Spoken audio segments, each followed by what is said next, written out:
What is up, Detroit Scope family? Buckle up, because Lions training camp has officially gone from, hey, everything looks great, to a full-blown hot mess in the span of about 48 hours. We got a star running back nowhere to be found. We got a Pro Bowl safety talking trash on social media instead of rehabbing quietly. We've got a mystery injury that just ended one former draft pick season before it even started. And we've got a former second-round investment that might be cooked for good. Buckle up, because we are diving headfirst into all of it. And trust me, there's a lot to unpack. But before we get into the chaos, let's take care of some business. First off, thank you. Genuinely, thank you. We just crossed 100 subscribers on this channel, and that might sound small compared to some of the bigger Lions channels out there, but for us, it means everything. It tells us people actually want this kind of daily, no-fluff training camp breakdown, and we are not stopping anytime soon. Our next goal is 1,000 subscribers, and we cannot get there without you. So if you're new here, or if you've been riding with us since day one, do us a solid. Hit that subscribe button right now before we even get into today's news. It costs you nothing, and it helps us keep bringing you this coverage every single day of camp. All right, let's get into it. Detroit Lions training camp is officially underway. We're rolling into day 2 and 3 of practice, and here's the honest truth. There's a ton of good happening on this roster right now, and we're going to spend the bulk of our time celebrating that. But there are a handful of storylines, about 4 of them to be exact, where you just have to sit back and go, wait, what is going on here? And look, this happens every single year in the NFL. You get excited about a roster, you tell yourself this position group is locked in, that depth chart is set, and then boom, a guy shows up hurt out of nowhere, another guy's injury turns out worse than advertised, somebody's holding out for a new contract, and suddenly the purity of what should just be football gets buried under headlines. It happened across the entire league on day 1 of training camps everywhere. Big names went down with big injuries. The good news for Detroit? We dodged the catastrophic stuff happening to other teams. The bad news?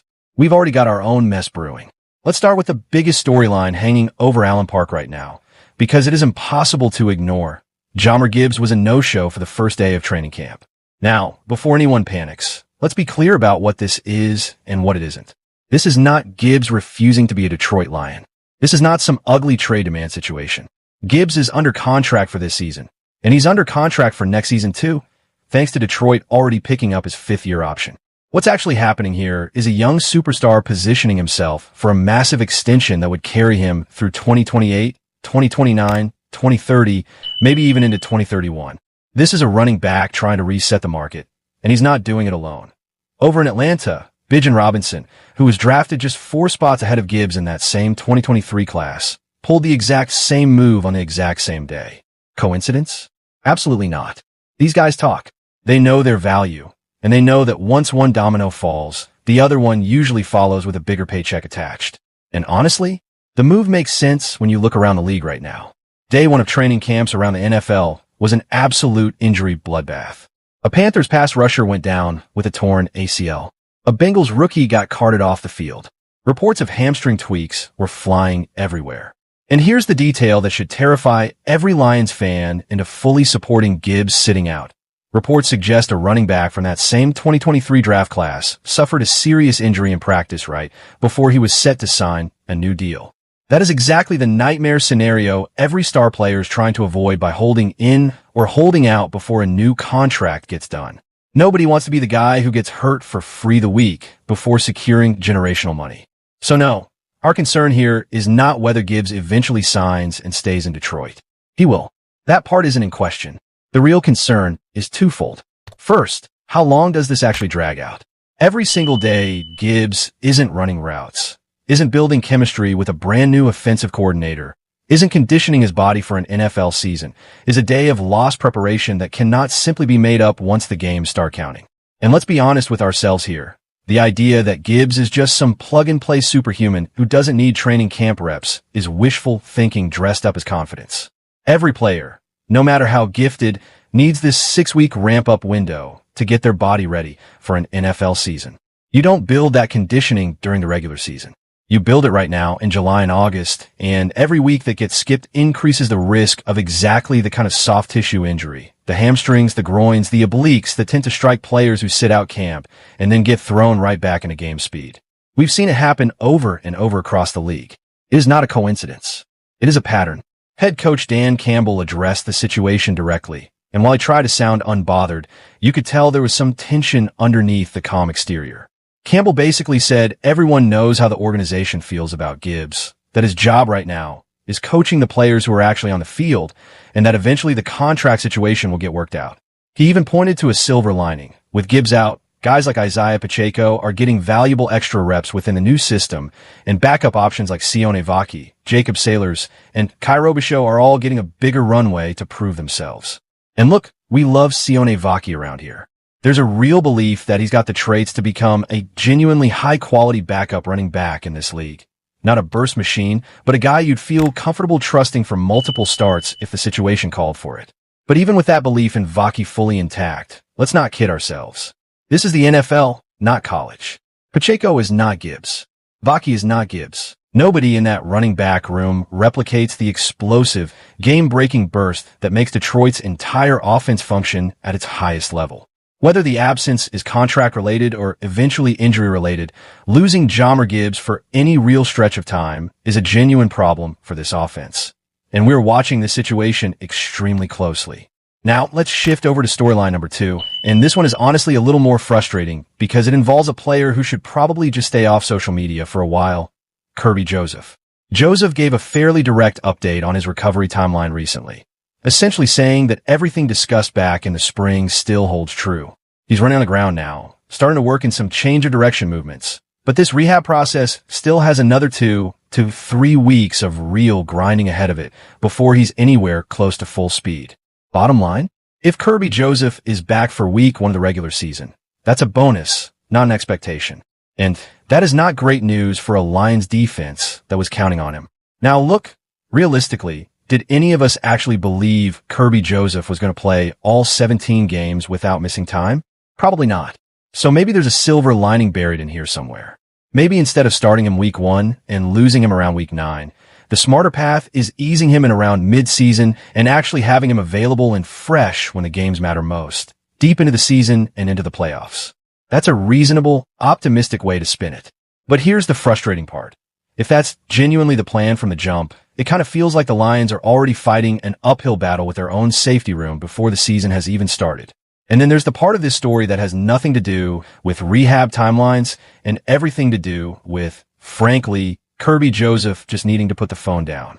Instead of quietly doing his rehab work and letting his play speak for him once he's back, Joseph has been out there on social media basically daring people to doubt him, talking trash about not ending up on the PUP list, acting like he's some kind of unstoppable force despite the recovery timeline literally just described. He's a phenomenal player when healthy, genuinely one of the more talented safeties in this league. But somebody needs to take the microphone away from that man for a little while.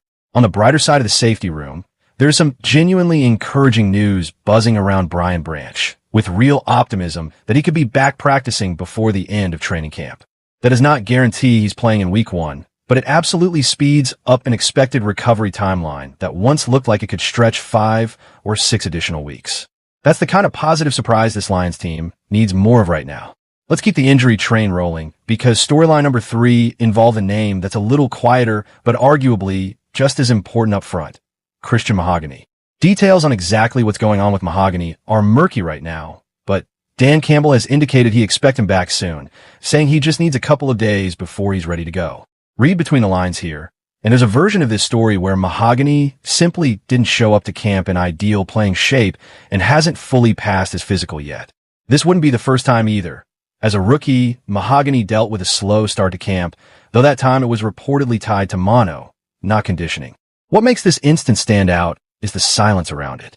Campbell was completely transparent about everyone else's situations. He discussed Kerby Joseph's recovery in detail, explained that tight end Tyler Conklin is dealing with a lingering calf issue from the spring that could sideline him another couple of weeks, and even mentioned a player battling the flu who's expected back as early as Friday. But when it came to Mahogany, the answer was noticeably vaguer. And that matters because Mahogany is the guy this coaching staff is hoping can lock down the starting left guard job. Any uncertainty there ripples straight through the entire offensive line plan. And now, storyline number 4, which is genuinely the toughest one to talk about, because it involves putting a fork in a project that Detroit invested real draft capital into: Giovanni Manu. It sounds like Manu suffered an injury and, critically, did not disclose it to the team. When he eventually showed up, still hurting, the team discovered it was tied to that same undisclosed issue. Dan Campbell confirmed the team placed him on the non-football injury list, explaining that Manu had a previous injury from over the summer that simply wasn't reported. According to Campbell, Manu came off the practice field not feeling right, got it checked out, and sure enough, it confirmed exactly what they suspected. The expected absence could stretch somewhere in the range of 12 to 14 weeks, meaning this once promising developmental tackle project is likely done for all meaningful purposes this season and possibly done in Detroit altogether. Not disclosing an injury to your own team is about as bad a look as a young player can have, and it would be genuinely surprising if Manu isn't a cut candidate once roster decisions roll around. That stings, especially when you remember the draft capital general manager Brad Holmes spent moving up to grab both Manu and Sione Vaki in the same class. Vaki still has every opportunity ahead of him to prove that investment was worth it. Manu, unfortunately, appears to be finished. The silver lining in all of this offensive line turbulence is rookie right tackle Blake Miller, who is reportedly getting every single starting rep at his position early in camp. Every rep. No shuffling him around to other spots. No easing him in against lower-level competition. The coaching staff is throwing him directly into the fire against the starting defense and letting him sink or swim. And honestly, that's exactly the right approach. He's either going to get burnt by that trial by fire, or he's going to come out the other side fireproof and ready for whatever the NFL throws at him. Let him experience the best the league has to offer right from day one, and let the results speak for themselves. So here's where we land after this wild opening stretch of Lions training camp. Yes, it's a hot mess right now. A star running back holding in for a new contract. A talented safety mouthing off on social media while his recovery timeline slips further out. A promising interior lineman shrouded in mystery. And a developmental tackle project that appears to be completely finished thanks to an undisclosed injury. But here's the thing about the NFL, and here's the thing about training camp specifically. This stuff always looks messier at the start than it ends up being. Things settle. Things smooth out. Contracts get done. Injuries heal. Rosters sort themselves into what they're actually going to become week one. That's just how this works every single year for every single team. We got tons more storylines coming out of Allen Park. Honestly enough that we could be dropping 2 or 3 videos a day if we had the time to do it. So if you want to stay locked in on every single development out of Detroit Lions training camp, this channel is your spot. Make sure you like this video, drop a comment telling us which of these 4 storylines worries you the most. And if you haven't already, subscribe to Detroit Scope right now. We just hit 100 subscribers, and our next stop is 1,000. Help us get there by hitting that button before you close this out. Thanks so much for watching, Lions fans. We'll see you in the next one.